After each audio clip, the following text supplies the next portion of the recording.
આપણે બનાવી નાખ્યું મગ ચોખાનું ખીચું. મગ શું લાવે? પગ. અને મગ એટલે હેલ્ધીમાં હેલ્ધી ખીચું થાય.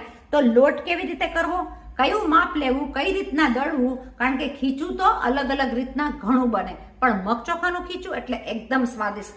જુઓ તમે, આપણે જે બનાવ્યું છે એના માપમાં તમે ઢીલું તમારે જે પ્રમાણે ખાવું હોય એ પ્રમાણે તમે રાખી શકો.